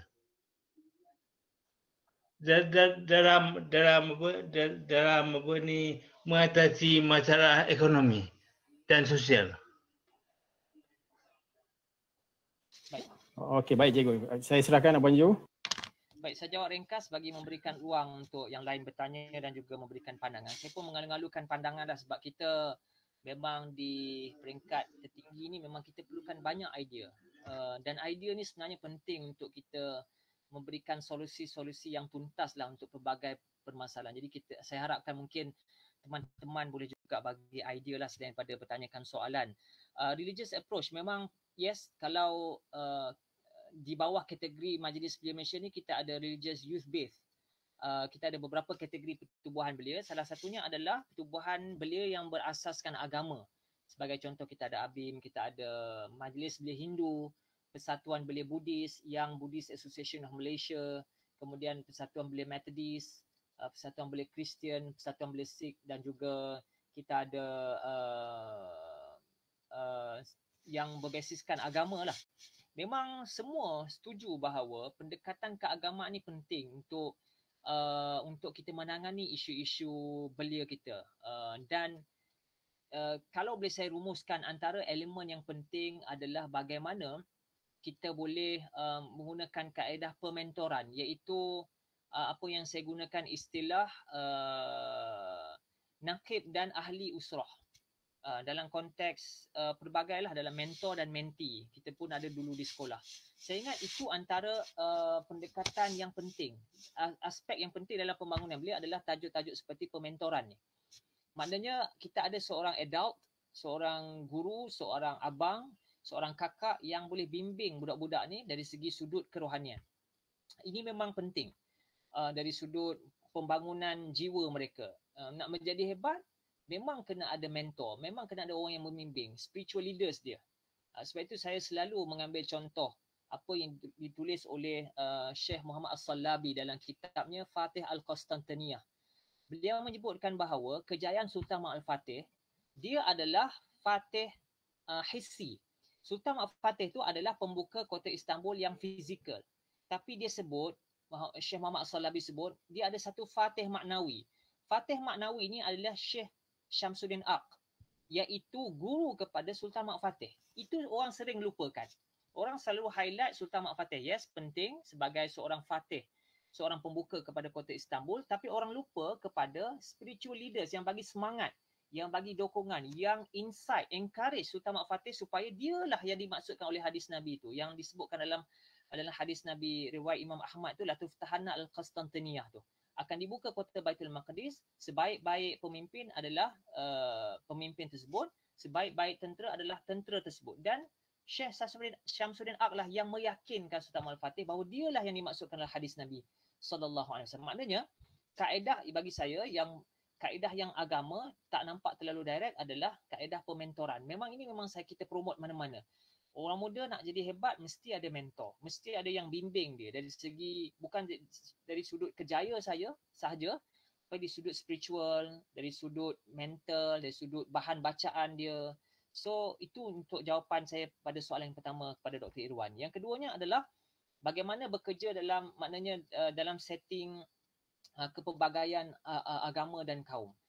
Ini juga yang Dr. Irwan yang saya hadapi dalam Majlis Belia Malaysia. Dulu saya memimpin ABIM, mungkin settingnya adalah belia Islam, tapi bila kita memimpin MBM ni, kita terpaksa tengok semua, bukan saja belia Islam tapi belia Kadazan, Iban, Bajau Laut, Sikh, belia orang asli Murut dan sebagainya. Kita kena tengok sebagai as a whole. Dan di situlah kita diajar, dalam Islam pun kita diajar bahawa memang kita ni kena very inklusif.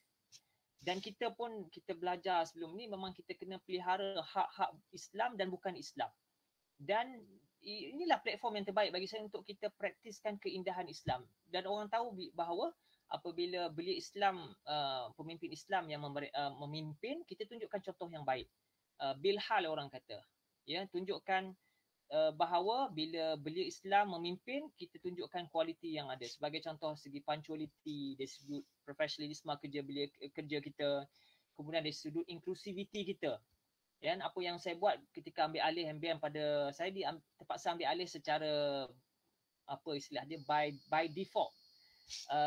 Sebenarnya saya nak bersara lama dah Dr. Irwan, tapi 2018 bila kerajaan bertukar, saya diminta untuk mengambil alih MBM kerana saya dilihat tokoh yang tidak berparti. Saya bukan orang parti tapi saya orang purely aktivis, jadi mereka minta saya ambil alih. Jadi bila kita ambil alih MBM, kita bawakan satu pendekatan yang very inklusif. Persatuan Belia Sikh yang tak hidup sebelum ini, kita hidupkan. Kemudian kita berikan satu concern yang besar kepada Belia Sabah dan Sarawak. Yang sebelum ini, Belia Sabah dan Sarawak rasa mereka marginalized. Sentiasa dianggap sebagai orang kata second ataupun third. Jadi kita bagikan satu bilhal kepada mereka bahawa kita concern tentang isu Belia Sabah dan Sarawak. Kemudian kita engage dengan belia Hindu, kita pergi lawat pejabat Persatuan Belia Buddhis, kita pergi turun ke semua pejabat-pejabat badan gabungan yang pelbagai kaum dan agama ni, kita tunjukkan bahawa we are very concerned. Kita mendengar masalah-masalah mereka. Saya berdialog dengan belia Cina, belia Sabah Sarawak. Kita turun ke kampung-kampung, ke Felda, dengar tinggi masalah yang berada di akar umum. Itu antara cara Dr. Irwan kita tunjukkan keindahan apabila seseorang pemimpin tu dia betul-betul pegang pada agama. Ini kualiti yang ada, ini concern yang ada, ini keprihatinan yang ada. Dan memang untuk menjadi seorang pemimpin yang berjaya adalah kita mesti ada kemahiran untuk managing culture. Saya ingat ini antara course yang penting lah di Harvard, bahawa nak jadi pemimpin yang baik ni, dia mesti ada kemahiran managing cross culture. Bagaimana dia boleh handle pelbagai kaum. Bila kita didedahkan di peringkat antarabangsa, lebih lah. Contohnya kita pernah melahirkan Presiden Majlis Belia Commonwealth. Rakyat Malaysia, belia Malaysia kita pernah jadi Presiden Majlis Belia Commonwealth. Bagaimana dia menangani kerencaman 52 negara Commonwealth tu dengan latihan di MBM. Didedahkan di peringkat yang lebih besar. Dan terakhir sekali yang Cikgu Zainuddin sebutkan tadi, yes, kita memainkan peranan yang penting di peringkat tertinggi. Saya pun sebenarnya dulu Ustaz Bakru pun tahu saya bukan orang yang extrovert, saya orang yang introvert, tak suka sangat bercampur-campur dengan orang ni. Saya suka menyendiri sebenarnya, tapi bila dipaksa jadi pemimpin ni, kita terpaksalah pergi function itu. Sebenarnya saya bukan jenis orang yang suka pergi majlis-majlis rasmi, pergi mendekati pemerintah ni, bukan jenis saya. Tapi bila terpaksa jalankan tugas ni, kita terpaksa expose diri, terpaksa orang kata menasihati pemerintah kita. Itu peranan yang kita mainkan, cikgu. Memang kita mainkan peranan menasihat. Kalau isu-isu sensitif pun kita tegur.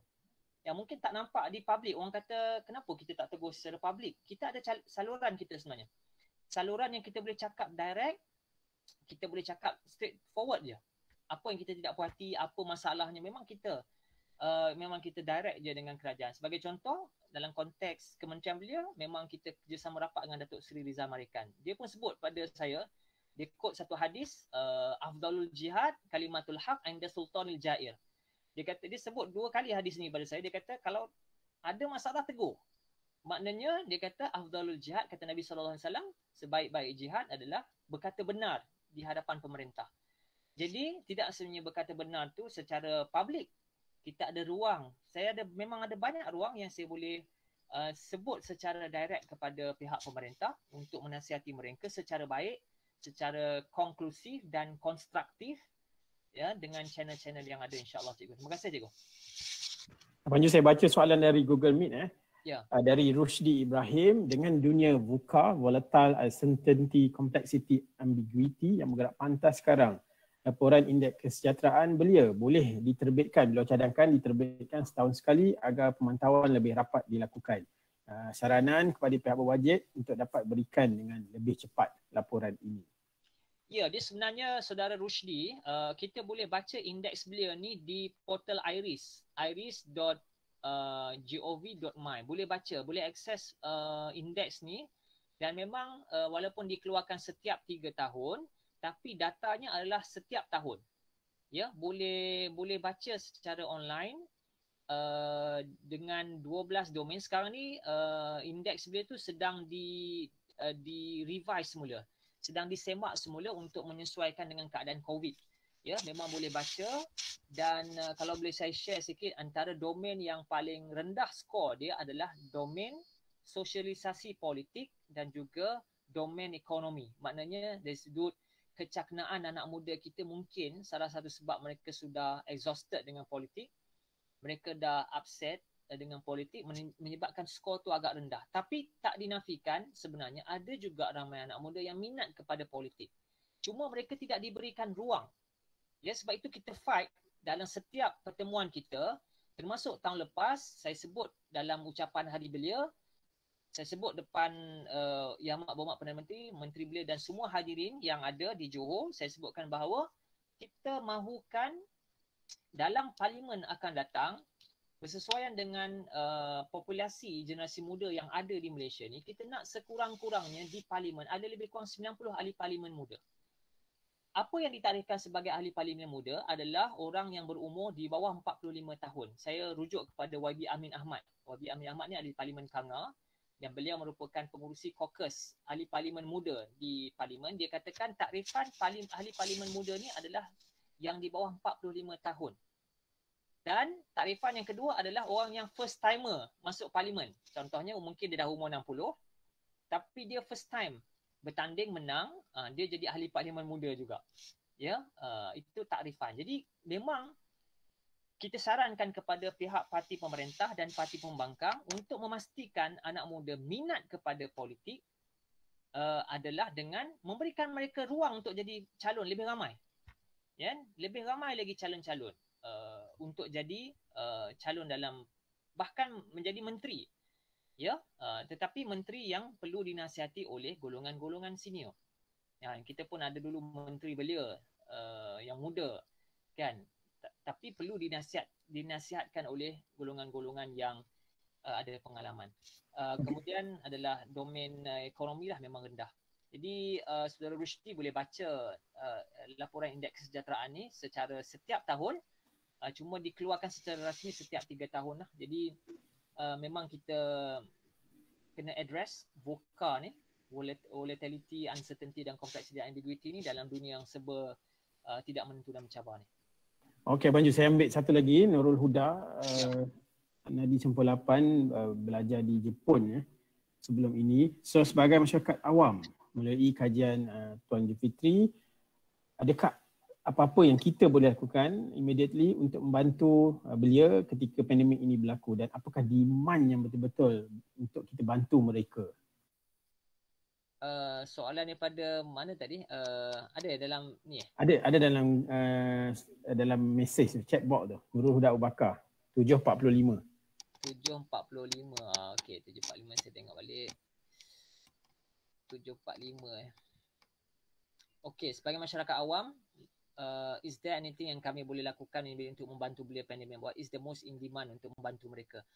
Saya ingat saudari Nurul Huda, antara perkara yang kita perlukan adalah yang saya sebutkan tadi, idea lah. Idea yang bagaimana kita boleh pastikan anak muda kita ni boleh bangkit resilient untuk berhadapan dengan isu ekonomi, isu kesihatan mental. Isu kesihatan mental ni sebenarnya saya sedang buat satu paper lah, dah siap dah pun, untuk latih pemimpin-pemimpin masyarakat dan belia kita ni untuk memberikan sokongan secara dalam talian kepada anak-anak muda kita ni yang ada kecenderungan untuk bunuh diri. Antara modul-modulnya mungkin nanti kita juga boleh libatkan Anadi adalah bagaimana kita nak mengenal pasti mereka ni dari segi pengurusan ekonomi, pengurusan emosi mereka, kemudian bagaimana kita nak mengenali dia punya warning sign dia, kemudian juga nak diagnose, cara nak diagnose orang sakit mental ni, yang ada masalah mental ni, ya, tak mudah juga kan. Kemudian kita nak handle dia, kemudian kalau terlalu orang kata terlalu worse, kita nak refer dia kepada hospital. Kemudian antara modul-modulnya adalah bagaimana pengurusan stres. Kemudian antara modul yang lain adalah menggunakan seni sebagai terapi untuk belia menguruskan emosi. Kemudian juga kita nak dedahkan pengurusan masalah problem solving skills. Ini antara proposal yang kita baru siapkan untuk kita collaborate dengan, insyaAllah kalau ada rezeki dengan Kementerian Kesihatan, bagaimana kita nak lahirkan lebih ramai lagi adult, golongan dewasa yang boleh bantu mereka, berikan sokongan, orang kata melalui atas talian ataupun berjumpa mereka, berjumpa mungkin payah kan. Ini antara sokongan yang very crucial lah kepada mereka. Jadi kalau ada teman-teman yang berminat untuk bantu projek ni, mungkin kita boleh wujudkan satu kumpulan untuk relief team lah, untuk bantu handle isu-isu yang crucial ni. Kita tak maulah sehingga macam saya ingat saudara Azizul, sahabat saya di Jepun, saudari Nurul pun dulu belajar di Jepun kan, boleh sahkan bahawa Jepun pun sehingga ada menteri loneliness ministry kan, kementerian keseorangan. Sampai tahap macam tu. Kita tak maulah Malaysia nanti bila lihat perkara ni dah alarming, dah booming, memang dah booming sekarang ni. Kita tak naklah sampai kita kehilangan lebih ramai orang muda yang bunuh diri. Kawan saya baru ni saya jumpa, dia kata dia duduk di tingkat atas satu apartmen. Dia kata dia terpaksa kunci grill rumah dia dan campak kunci dia ke bawah. Dia takut dia ada berfikir untuk buka grill tu dan terjun ke bawah. Sebab dia dulu, kawan saya ni, orang muda, menguruskan orang kaya lah. Banyak bisnes, ada kereta besar. Bila berlakunya economic recession, isteri dia minta cerai. Kemudian bisnes dia tutup di Indonesia, India. Akhirnya dia jadi, orang kata, memang tertekan lah. Dia jumpa saya. So kita bagikan sokongan, bagikan dukungan kepada dia, bagikan calm down kan dia.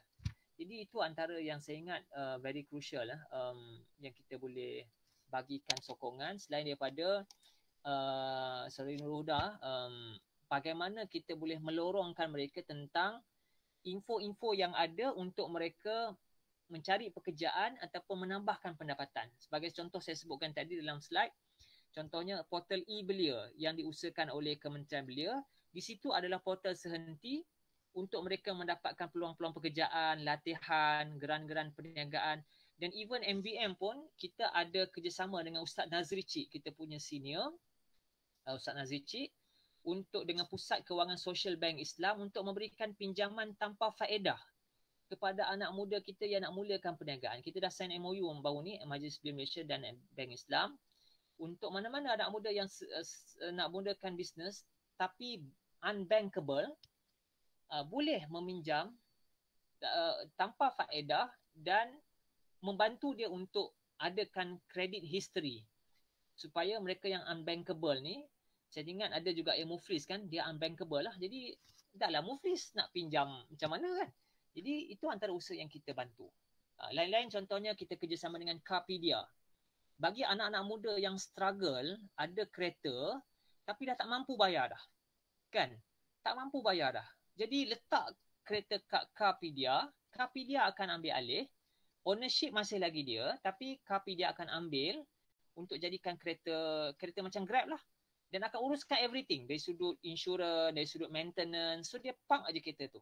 So kita dah selesaikan masalah bagi anak muda yang tak boleh bayar dah high purchase ni. Jadi ini antara perkara-perkara yang kita memang perah otak lah di MBM ni untuk fikir macam mana nak bantu ekonomi dan juga kesihatan mental. Jadi kalau ada idea-idea yang baik, kita boleh bantu. Dan terbaru ni pun kami sign MOU dengan Fast Track.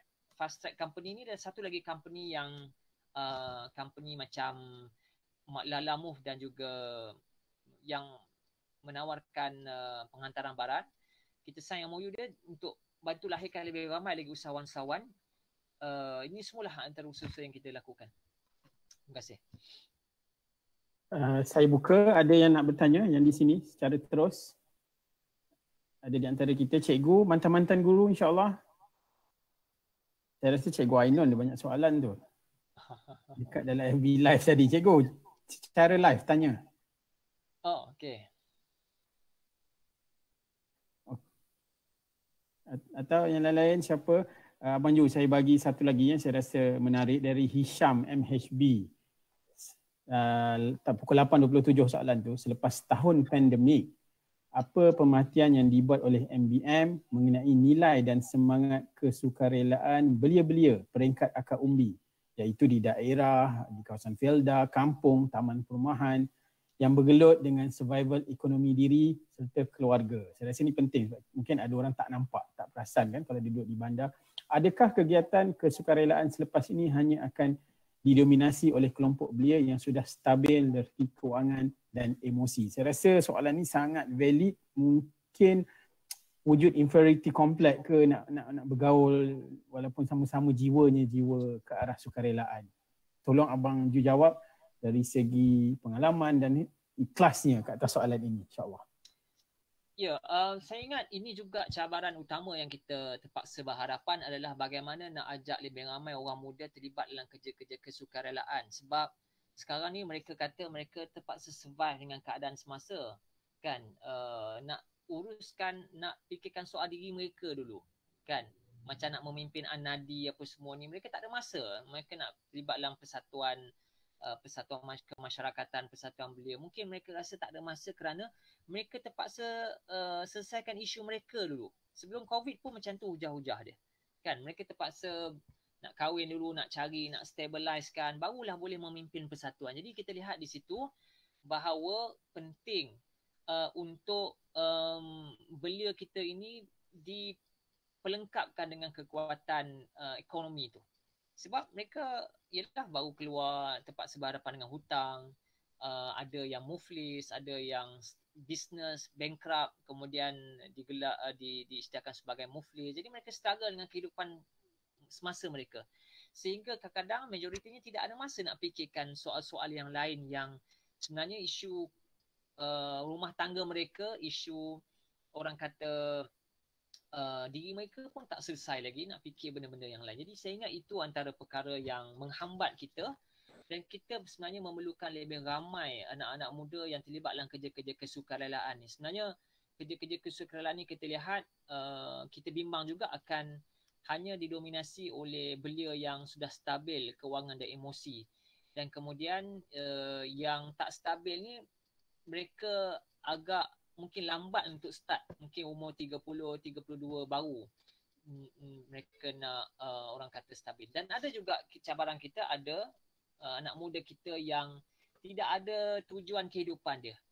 Dia anggap hidup ni hanyalah untuk mengumpul kekayaan. Ada kawan-kawan kita yang sudah kaya umur 40, bila dia dah sampai satu tahap tepu, semua dia dah ada, rumah ada, kereta ada, dia dah tak tahu nak buat apa dah. Tak tahu nak buat apa dah. Akhirnya main golf, bukan tak boleh main golf, boleh. Tapi kehidupan dia hanya itu saja. Nak makan kat mana, nak main golf kat mana.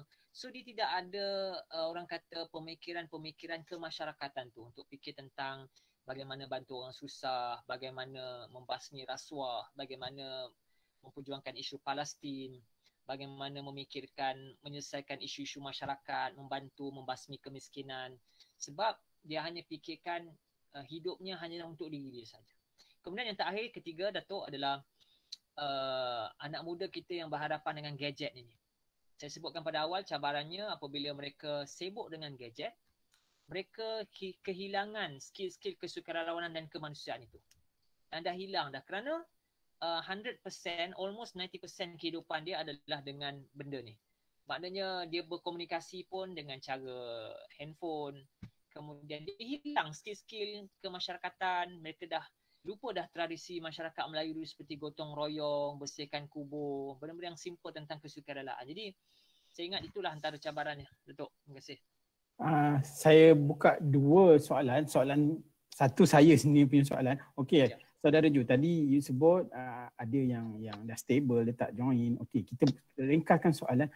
Kalau ada di kalangan kami di sini dan juga di luar yang ingin join, adakah satu website yang mudah kita klik, lepas tu kita boleh pilih mana-mana persatuan belia yang kita nak join, dan lepas tu kita boleh isi kepada persatuan belia tersebut lah. Jika ada, bantu kami, guide kami. Dan sungguhnya saya rasa melalui sesi hari ini ada yang rasa mereka ingin menyertai persatuan belia tersebut. Okey, satu soalan je. Saya yang seterusnya dari siapa? Okey, teruskan Ustaz Bakro. Ustaz. Assalamualaikum warahmatullahi. Waalaikumsalam. Minal aidin wal faidin kullu amin wa antum bi khair. Amin. Taqabbalallahu minna wa minkum. Amin, amin. Sekarang ni memanglah bila sebut pandemik ni memang kita tahulah isu-isu pekerjaan, isu-isu hilang pekerjaan banyaklah kan di negara kita.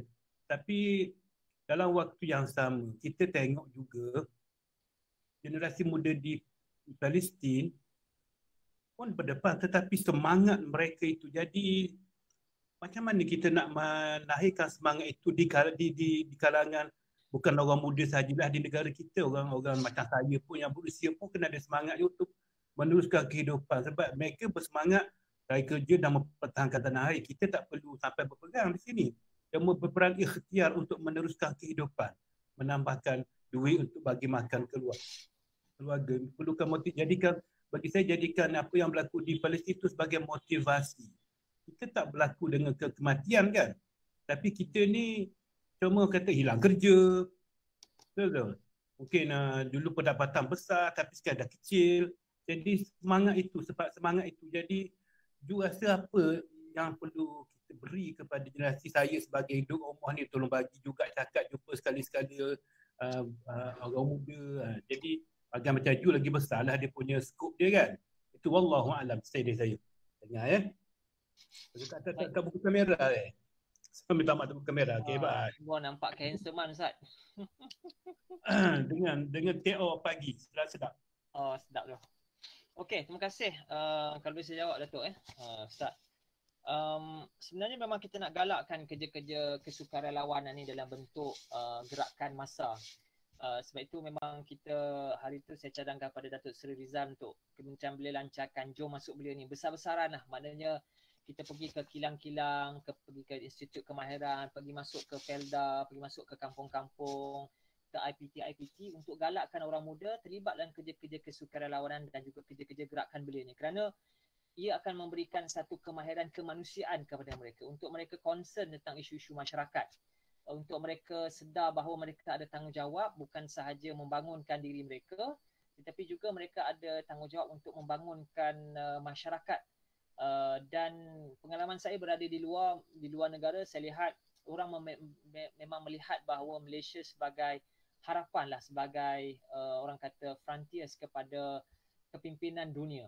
Jadi untuk menangani harapan tu kita perlu lahirkan ramai lagi pemimpin-pemimpin muda yang ada kekuatan yang berkualiti lah untuk kita tawarkan kepada dunia secara amin. Tapi dia bermula daripada bawah. Sebab itu untuk menjawab soalan Datuk tadi, memang sebenarnya nak sertai persatuan belia ni mesti menghubungi persatuan-persatuan belia yang ada. Kalau lihat di dalam website belia.org.my tu memang kita ada 40 badan gabungan lah yang mewakili pelbagai interest dan juga kaum agama dan juga kelompok, termasuklah kelompok kepelbagaian parti politik kita ada. Memang kita satukan di bawah satu bumbung. Selain daripada menyertai persatuan-persatuan, so far kita tak ada lagi yang portal klik tu. Mungkin satu cadangan yang baik daripada Datuk juga supaya kita ada portal yang boleh klik aja untuk masuk mana-mana persatuan yang mereka inginkan. Itu yang pertama.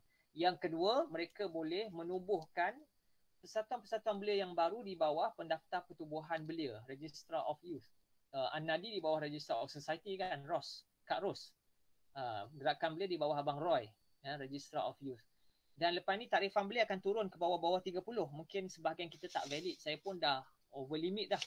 Cuma saya sebutkan tadi, saya terpaksa ambil alih buat sementara waktu MBM ni untuk menstabilkan MBM ni waktu tukar kerajaan. Kerana sebelum ni memang MBM didominasi oleh pemimpin-pemimpin parti politik, kerana memang MBM memang sinonim dengan melahirkan ramai kepimpinan politik kepartian. Tak ada masalah bagi saya sebab memang kita pun terkenal dengan peranan tersebut. Yang ketiga, saya lihat selain daripada terlibat dalam gerakan belia, Datuk, saya ingat An-Nadi pun kita boleh perkasakan sebagai satu entiti NGO yang penting. Ya, walaupun dia alumni base, saya yakin dengan kepakaran yang ada, dengan kekuatan yang ada, kita boleh gembling. An-Nadi bukan sekadar menjadi welfare organisation, bukan sekadar interest based organisation, tetapi An-Nadi saya yakin, dan saya cuba kaitkan dengan cadangan Abang Isaac tadi, supaya kita juga berkolaborasi dengan alumni SBP yang lain. Mungkin kita boleh bantu Datuk Ridwan untuk sebab Kerajang menjadi dengan kapasiti yang kita ada, kita boleh bantu An-Nadi menjadi national based alumni association. Maknanya tarafnya bukan sekadar alumni biasa, tapi alumni yang memimpin di peringkat nasional. Even mungkin boleh keluarkan kenyataan-kenyataan media sebagai contoh daripada perspektif An-Nadi terhadap isu-isu negara. Mungkin itu juga kita boleh orang kata naikkan status dan taraf An-Nadi itu menjadi satu national base punya alumni. Ya, mungkin dengan menyantuni semua kepelbagaian fikrah lah.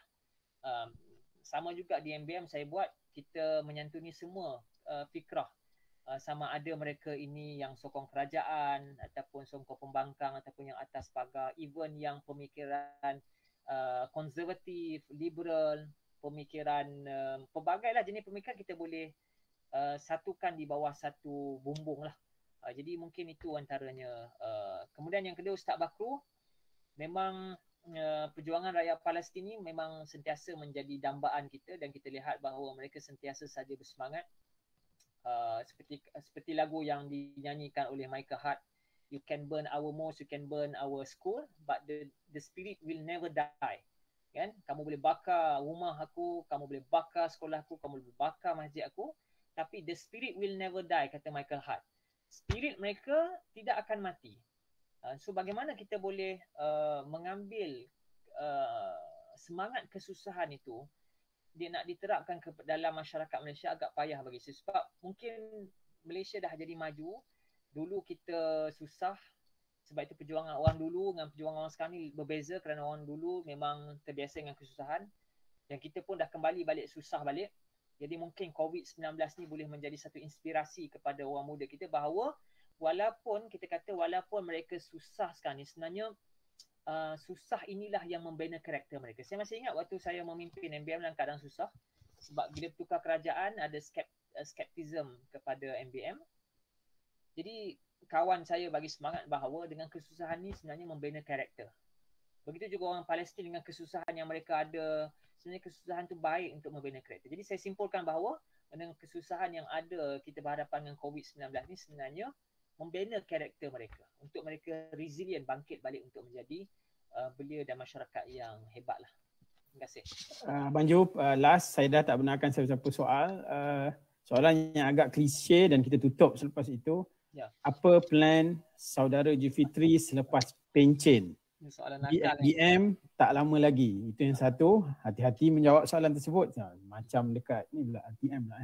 Apa plan untuk join politik, untuk jadi policy maker dengan semangat yang lebih besar kepada negara? Soalan akhir, sila jawab.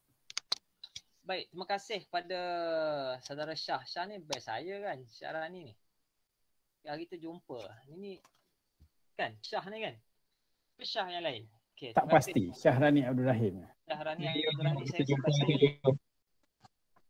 Kan? Ya, baru ni betul lah. Okey, Syahrani. Iftar Pemuda. Okay. Ya, betul. Iftar Pemuda PAS baru ni kan. Saudara Syahrani pun terlibat dalam Pemuda PAS. Soalannya selepas ni ada banyak pilihan sebenarnya. Saya pun tak tahu nak buat keputusan lagi. Tapi jiwa saya sebenarnya tak sesuai sangat dengan politik ni, sebab saya ingat politik ni adalah satu dunia yang very harsh bagi saya. Walaupun seperti kata Recep Tayyip Erdogan, kalau orang baik tak masuk politik, maka siapa lagi yang nak masuk? Bukanlah kata saya ni bagus, cuma kita pun kadang-kadang dipukul oleh statement-statement macam ni lah. Kita komen kata politik ni kotor lah, apalah kan. Sebenarnya politik tak kotor kan. Politik tu murni, orang tu yang mengotorkan. Cuma mungkin tak sesuai dengan jiwa. Saya bawa MBM ni pun bukan political base. Saya bawa purely activist base. supaya orang rasa selesa lah dengan pendekatan ni. Jadi soalan tu tunggulah sebulan 2 ni, tengoklah kalau ada something tu, insyaAllah itulah pilihannya. Saya tak boleh umum sekarang lah. Tunggu sebulan 2. Kalau adalah pengumuman tu, ya, insyaAllah. Terima kasih. Okey, jadi saya kira itu jawapan akhir. Saya kira segalanya kita dah cover. Terima kasih Abang Jo, dan kita doakan yang terbaik untuk perjalanan Abang Jo selepas pencen dari MBM tadi. Mungkin ada offer, saya sure ada, dan insyaAllah hari ini kita tak tahu, mungkin kita kata kita tidak sesuai untuk saya demikian, tetapi saya percaya produk Anadi sesuai untuk segenap tempat insyaAllah atas didikan yang kita terima di sekolah. Jadi saya kira kita berhenti di sini sahaja. Saya akan copy seluruh cadangan dan soalan dan saya masukkan dalam Microsoft Word untuk hantar kepada Abang Jufitri juga di FB Live. Saya baru nak minta. Yang mana adik-adik yang bernas di sini, dan juga jika ada yang segan ke apa ke, boleh teks kami atau Dr. Izwan atau Kakak Tuti atau Esko Anadi yang lain. Dan juga tadi Abang Jo ada sebut kerjasama Anadi dengan MBM, boleh dieratkan. Saya nak buka di sini, bukan Esko Anadi 13 orang dengan MBM, maksudnya seluruh 3,000 alumni Smart Kajang yang ada di luar boleh sama-sama untuk kita bekerjasama dengan MBM. Saya kira itu saja, kita tutup sesi kuliah ilmu kita pagi ini dengan tasbih kafarah dan surah Wal-As.